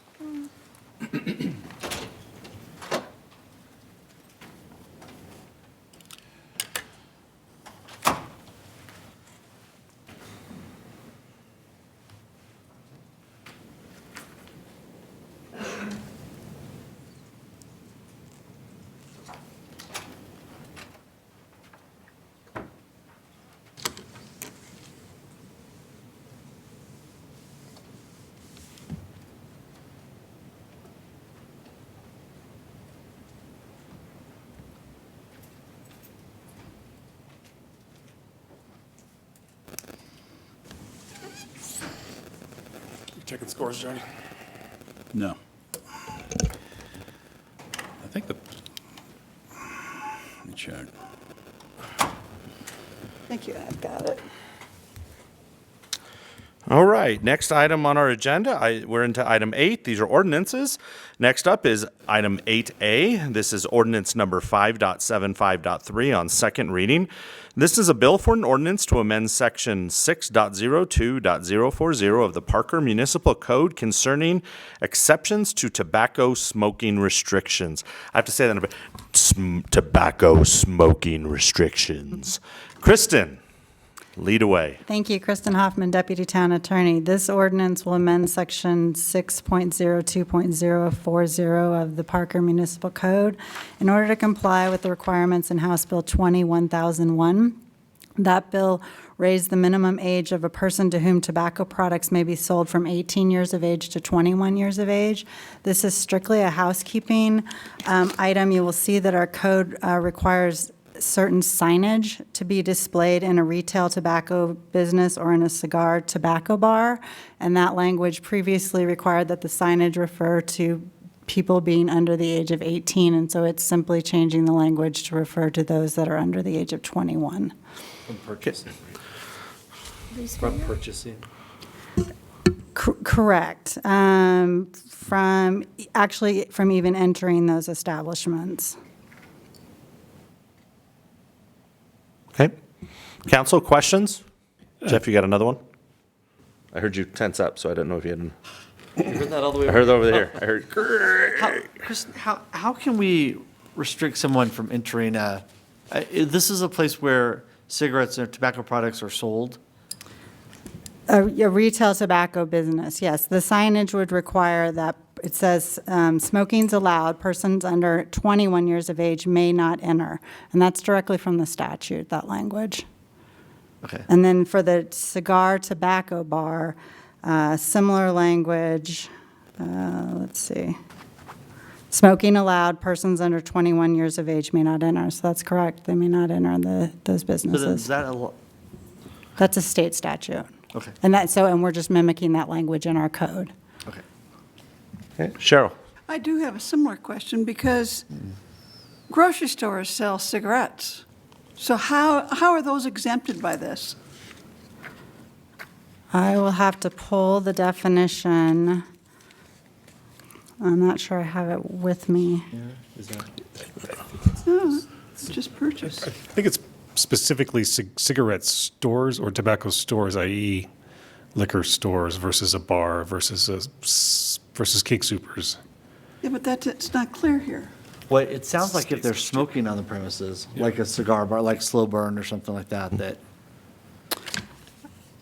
I will have to, can we take a recess and I can go pull the exact definition of those? I only have the bill, I do not have the entire statute. Just to clarify, what is in front of the town is just us matching, like, in other words, I don't mean this in any disrespect, but you don't know the reasoning behind why it was passed by the state with that language. We're just mimicking what the state. Right, and the law even before this was that if you were under 18, you could not enter those establishments. But for me to look at I'd need to look at the legal definition of what a retail tobacco business is, but I'm assuming it is just a business that just sells tobacco and not. So I guess let me rephrase what I was asking. This isn't changing access or not accept A. All this is doing is matching age from what was before. Mm-hmm. So if someone wasn't allowed before, the only difference between what was before and this is taking it from 18 to 21. Correct. It's not adding additional, you could go in before if you were 18, but now you can't. If you couldn't go in before, you can't go in now. It's just changing 18 to 21. Correct. Okay. I realize what our intent was, but I'm concerned about how it reads. This language is exactly what is in the state statute. Okay. Josh, did you have a question? No, I was just asking, Kristen, I had a question earlier because in the state statute it says exceptions, and a legal term is not the same as we're not making exceptions here. We're actually increasing the age from 18 to 20, and I just wanted clarity on that for the public. 18 to 21. 18 to 21, sorry, excuse me. Yep. Jeff, did you have another question? No, I've untensed. You've untensed. John or Debbie, questions? No. John? I can't vote on that. Nothing for this item, no. Okay. All right. Then we'll open it up for public comment at 8:41 p.m. If there's. I'm sorry, Mr. Mayor. Kristen, Cheryl, would you feel better? Do we need to take a recess and have Kristen grab the state statute? Well, if that's exactly, you know, I know you're an attorney, but the way I read this as it's going into our ordinances, I'm concerned. Because it doesn't give exceptions for stores that are selling it, but it's not their primary business. We can pull the statute. I mean, we've talked about it for 5 minutes. We could have had the statute down here. Do you, okay. Just How about, give I'll us a go ahead couple and, minutes. I'll, instead of calling a recess, can we just move to the next item and have someone jump up and grab it? Table, yep, I'll go up. Just because, I mean, we're already, I don't want to, All right, we got All Tom right. and Chris. so we're going to hold off on 8A while she goes and grabs the statute on that. And so let's move on to 8B. This is ordinance number 9.323 on second reading. This is a bill for an ordinance to approve the intergovernmental agreement by and between the Colorado Department of Transportation and the Town of Parker concerning project MTF 083A-144 23970 Parker Road Trail, 20 Mile to Hess Road, funding for the construction of the Parker Road Sidewalks Project, 20 Mile Road to Hess Road. Tom, now you get to come down. And after seeing your moth ninja skills, you're welcome down here. Don't mess around with me. No, I appreciate it. Sorry for getting kind of excited. Oh, you're good. Kind of skipping around a bit. I know sidewalks, man, get us going. If you would, just for those who are watching at home, state your name and what you do for the town. Okay, is this on? Yes. Yeah, my name is Tom Gill, and I'm a project manager for the town of Parker. All right. Okay, this item here, it needs approval. Second, I gotta adjust this thing. Need approval for an intergovernmental agreement, also known as IGA, between the CDOT and the town. Next slide, please. A little background. The town is proposing to construct a trail sidewalk on the west side of Parker Road from the Hilltop and 20 Mile Road intersection to the Hess Road intersection sometime in 2021. Through the Denver Regional Council of Governments, also known as Dr. COG, the town was approved to receive partial state multimodal funding for the construction of this trail/sidewalk. Intergovernmental agreement with CDOT is required to receive these funds. Next slide, please. So the proposed IGA is for direct construction funding only, and it is a 50-50 split, 50% of the construction funding being reimbursed by the state up to $1 million. The town will be required to fund the remaining 50% of the direct construction cost. The state funding cannot be used for non-direct construction expenses like material testing or construction administration, and the town will be responsible for these costs. The town successfully completed another section of sidewalk on the east side of Park Road in 2018 with a similar IGA. Next slide, please. And this is just a overview map of where this sidewalk I'm discussing tonight is located. As far as location, it's on the west side of Parker Road from Hilltop and 20 Mile Road intersection to the Hess Road intersection. And then this project would also include a spur trail to the Cherry Creek Regional Trail at McCabe Metals. Next slide, please. So in summary, an ordinance is required to approve this IGA with the Colorado Department of Transportation. Do you have any questions? Okay. Council, questions for Tom?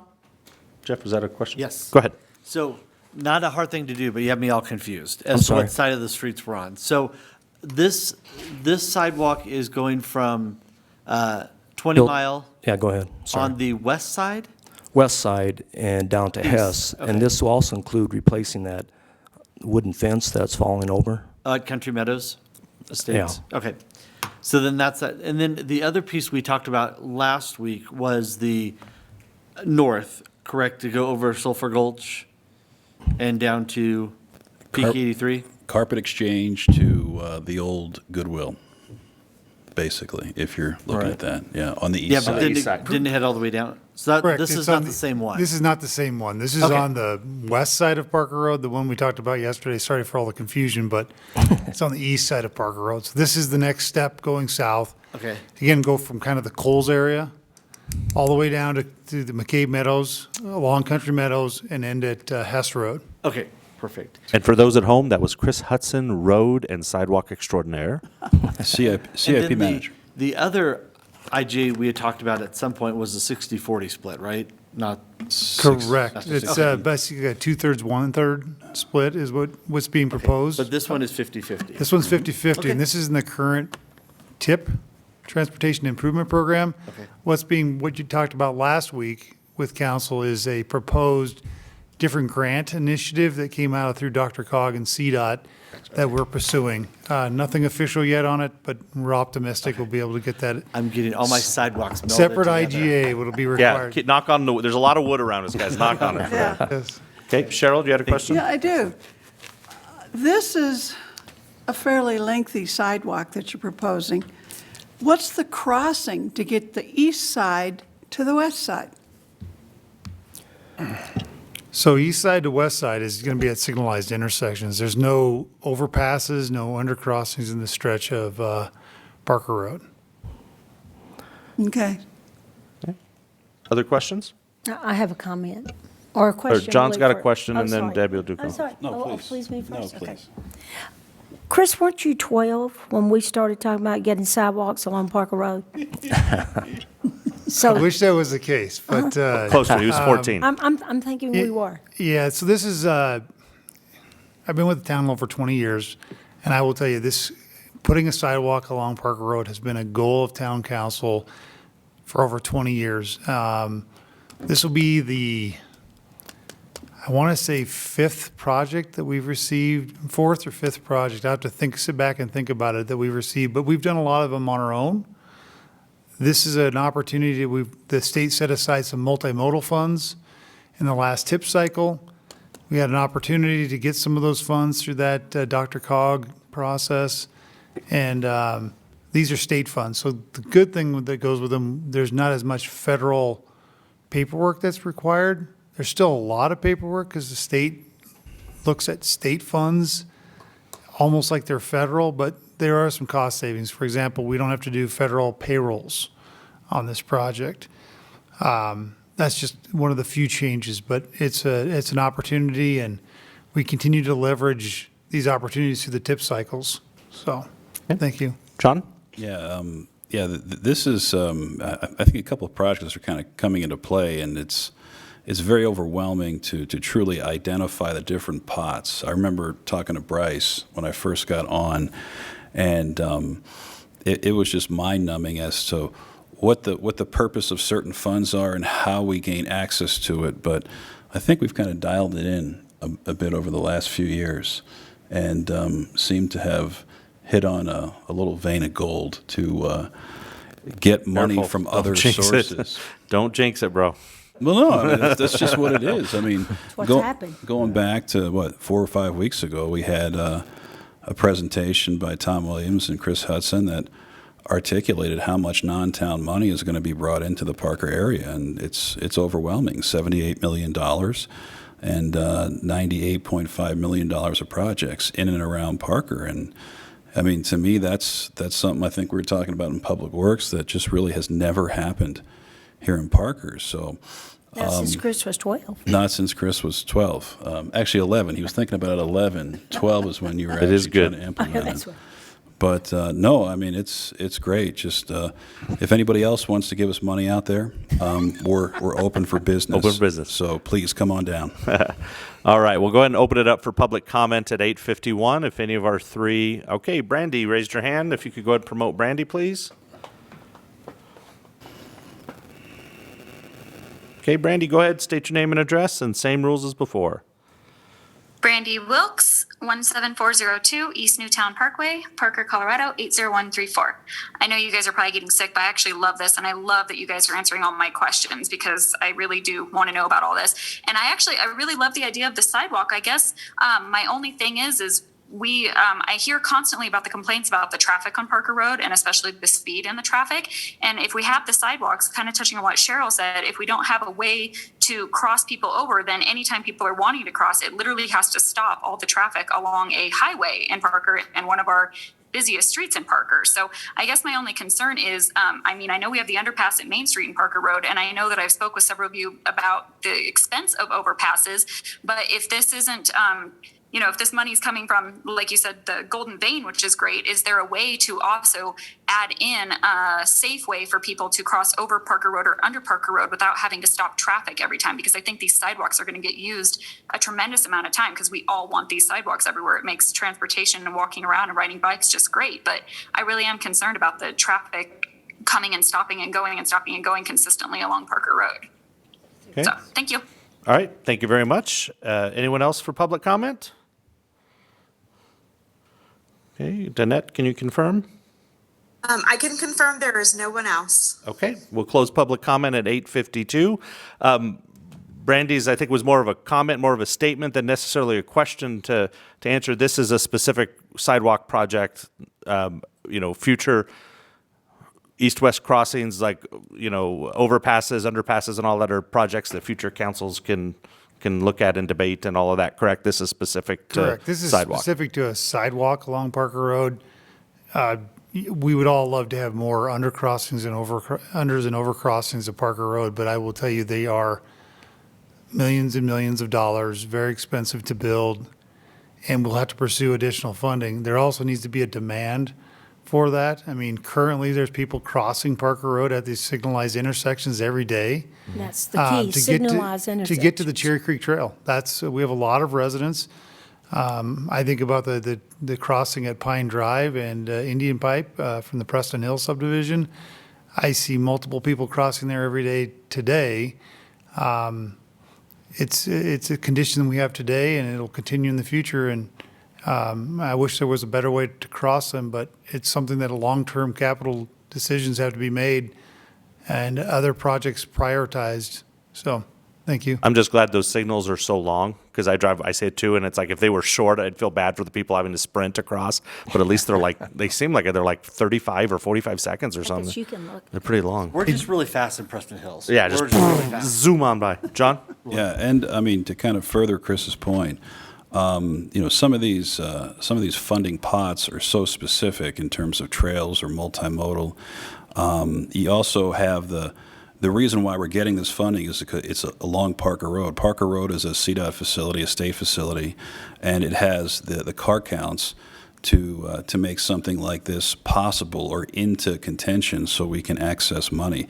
If there are sidewalks on Lincoln that are needed, we would likely not be in position. So to us, Parker Road sidewalks are something that we can submit for, cross our fingers, and hope we're in the running. And we've been successful here a few times, so that's good.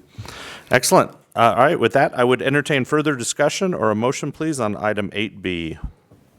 I move to approve ordinance number 9.323 on second reading. Second. We have a motion from John and a second from Debbie. Council, please vote.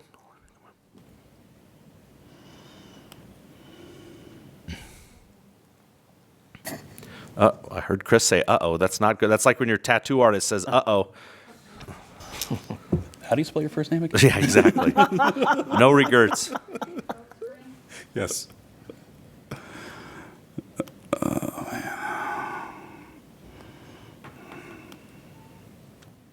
Motion passes unanimously. We're going to go back to item 8A. We already had presentation. We already had public comment. So this is just to answer Cheryl's question on what the actual statute says. So, Kristen, her book is a lot smaller than Jim's book. It's the state versus the town. I have our office put all of these reference books over here for me, and I don't have all the statutes, so next time you're going to see the whole line of road books. Then you'll be really happy. So I do have the statutory definition of a tobacco business, and it is a place that primarily just sells tobacco, and I'll read it to you. It means a sole proprietorship, corporation, partnership, or other enterprise engaged primarily in the sale, manufacture, promotion of tobacco, tobacco products or smoking devices or accessories, including ESDs, which are the electronic smoking devices, the vaping devices, either at wholesale or retail, and in which the sale, manufacture, or promotion of other products is merely incidental. So this would be a store that is just selling tobacco and smoking devices. It would not include your convenience stores or grocery stores. Good, thank you. So the smoke shop on the shopping center, the Goodwill use. Any old smoke shop. Yeah. Don't identify. Any smoke shop, that's a no, but King Soopers, since they primarily sell groceries, it's not applicable. Right, and this is in our ordinance, it's an exception to the smoking restrictions. So in there, you can smoke, but you can't then allow these people that Right. are under 21 to be in there, right? Because they can't purchase or smoke. Thanks for clarifying for that. So, council, I'd entertain a motion on item 8A. Mayor, this is Danette. Did we have public comment on this item earlier? We did. Okay. It came up after public comment when it was further discussion or a motion. I would suggest it's a good idea to reopen it for public comment since additional information was put into the record. Okay, thanks, Jim. All right, I'm not going to click over, but I have a feeling that's Brandy's hand up. No, Laura Hefta, holy cow. All right, so go ahead and promote Laura.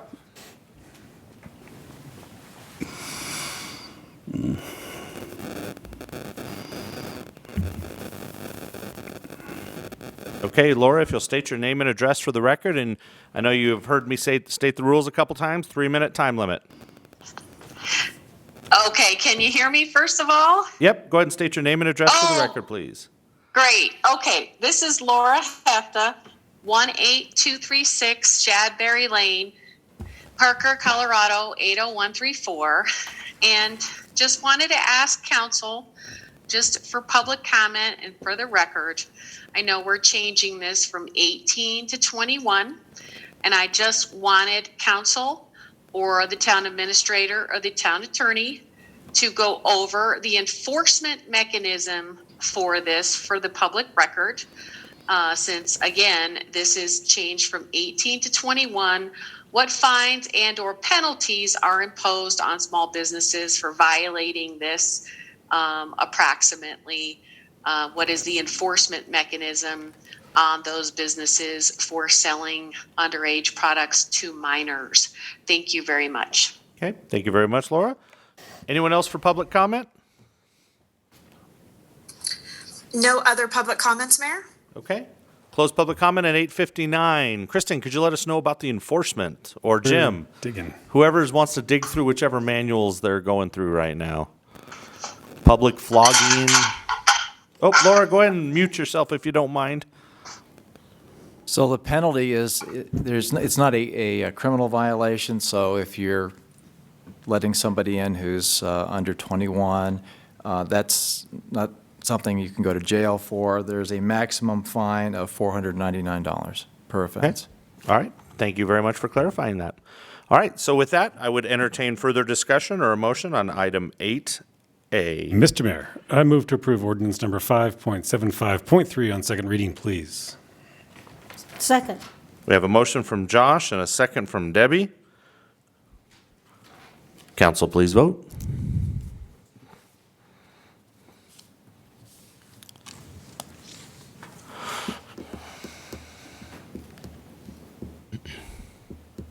Motion passes unanimously. Next item up is item 8C. This is ordinance number 9.291.1 on second reading.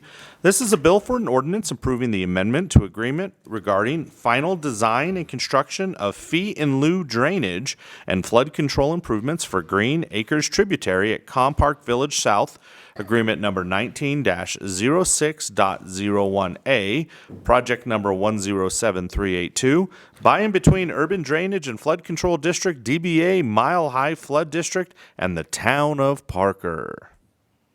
Rock and roll, Michael. Thank you very much, Mr. Mayor and Council. My name is Michael Grabchuk. I am a stormwater project manager with the town.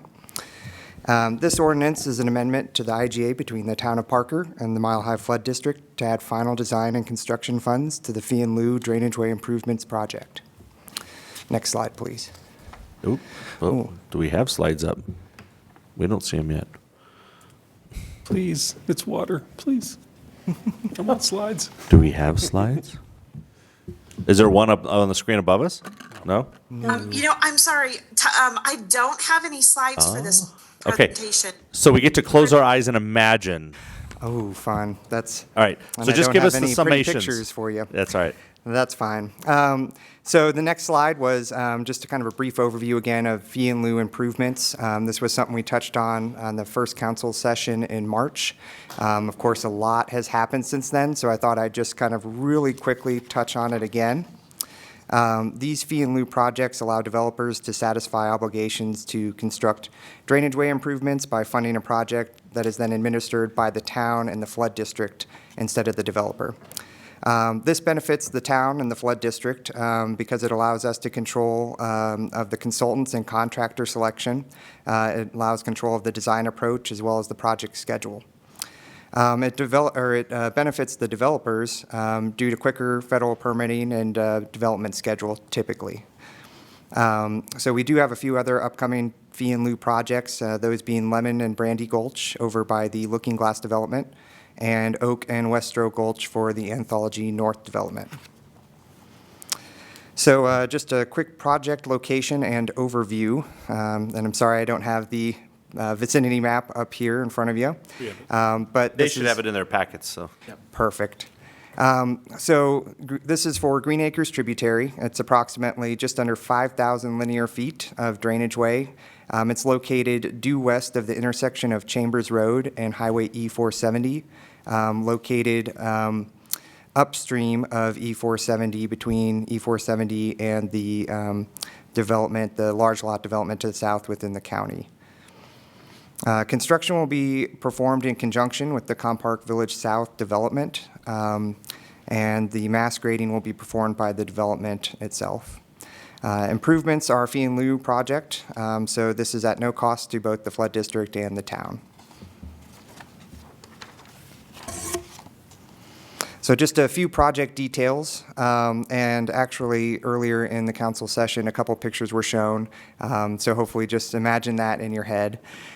So this project is going to have 2 sculpted concrete drop structures, 23 loose rock riffle structures, rock and vegetative bank protection, some strategically located wetlands, which were shown on that exhibit, and then it'll have increased sinuosity to promote both infiltration and riparian vegetation. Sinuosity. I was gonna- Wow. Is that dendritic sinuosity? Can we? No, I'm It could be. Could be. So the benefits that this project provides to the town are that it expands the current floodplain corridor to safely convey the runoff from the 100-year storm events and reduce flooding on adjacent residential properties down south in the county and on First Street. This also reduces the downcutting of the channel and sediment transport to both Happy Canyon Creek and then eventually Cherry Creek. The project reach, after this project is complete, will now also be eligible for Mile High Flood District maintenance assistance. So the town will be able to utilize, or the Metro District will be able to utilize assistance from the Flood District for routine maintenance. This will also provide trail connectivity within the area and enhanced maintenance access to the channel itself. In addition, it'll promote biodiversity and a more connective riparian corridor. Currently, this reach is very degraded. It lacks a defined floodplain. It has no floodplain benches, and it's really contributing a lot of sediment, as Councilman Rivero pointed out earlier. And that is all I have. Does council have any questions? Council, questions? As long as it's synchronicity or what was the word you? Sinuosity. Sinuosity. You get bonus points, Cheryl, if you can work sinuosity into your question. Probably not, want somebody but to I do have 2 questions. Mm-hmm. One is, what's the elevation change from one end of this project to the other? Oh, that is a great question. I do not have that information available in front of me.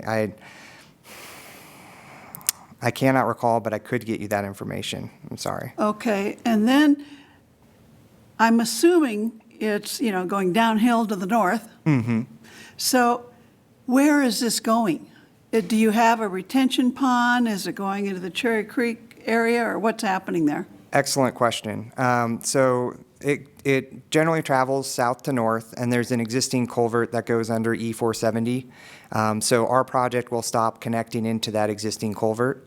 The project does not have an inline pond, but the adjacent development and Belford Avenue all drain into a large regional water quality and detention facility that's just east of the culvert that we're connecting into.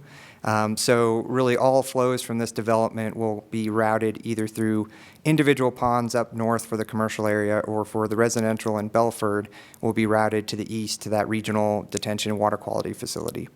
And what's the time frame for construction of this? So because it's a development obligation project, assuming that the plats are recorded here at the end of this year, then construction will begin at a large scale here at the end of the year.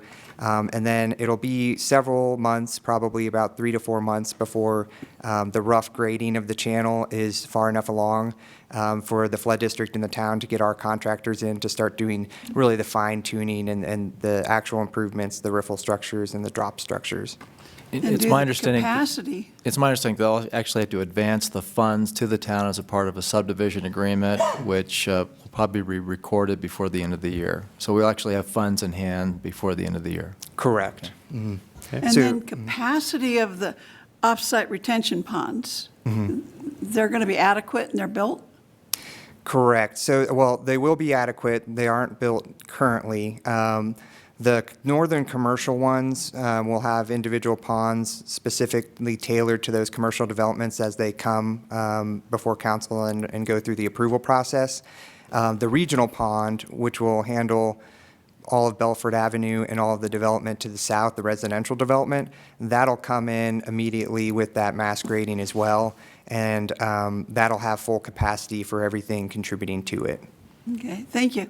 Thank you. Just for clarity, these are retention ponds, not detention, so the water will... They are detention ponds. Oh, they are? So, yeah, they won't fully retain the storm events. They will slow down all the storm events to 90% of the existing conditions. Perfect. So it'll be a little bit better than before. Perfect. Other questions? Nope. All right, let's go and open it up for public comment at 9:08 p.m. I see we've got Laura Hefta has a comment on this item, so we go ahead and promote Laura over.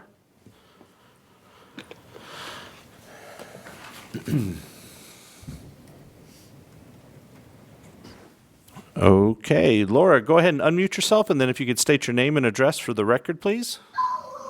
Okay. Yes, can you hear me? Yep. Okay, great. Laura Hefta, 18236 Shadberry Lane, Parker, Colorado, 80134. Just for the record and nothing else, just to ensure that this is not a floodplain and that homeowners will not be required as part of purchasing something in that development and or whatever may come in the future to require purchasing flood insurance as part of something in there or tacking on flood insurance to an existing development. Just want to make sure that homeowners are not purchasing flood insurance or have to purchase additional flood insurances for this matter. Thank you very much. Thank you very much. All right, anybody else for public comment?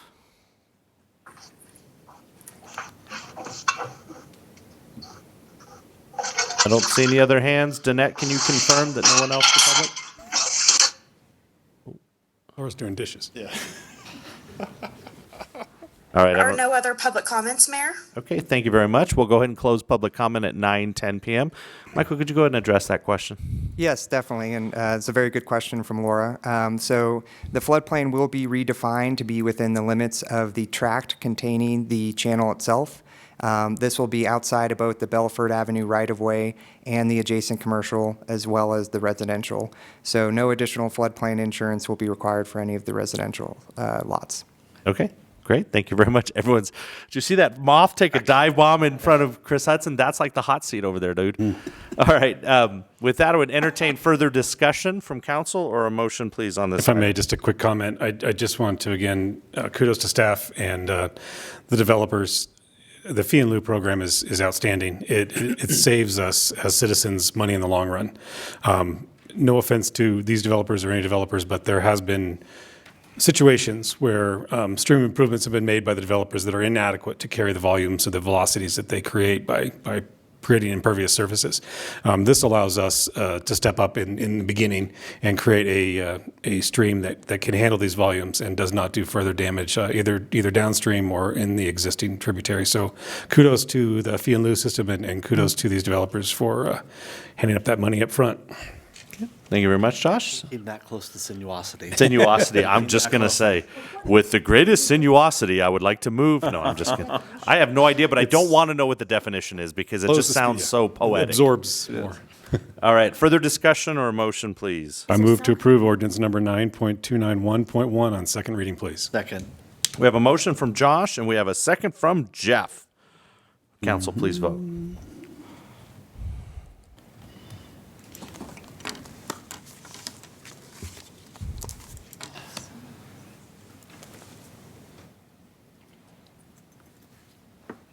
Motion passes unanimously.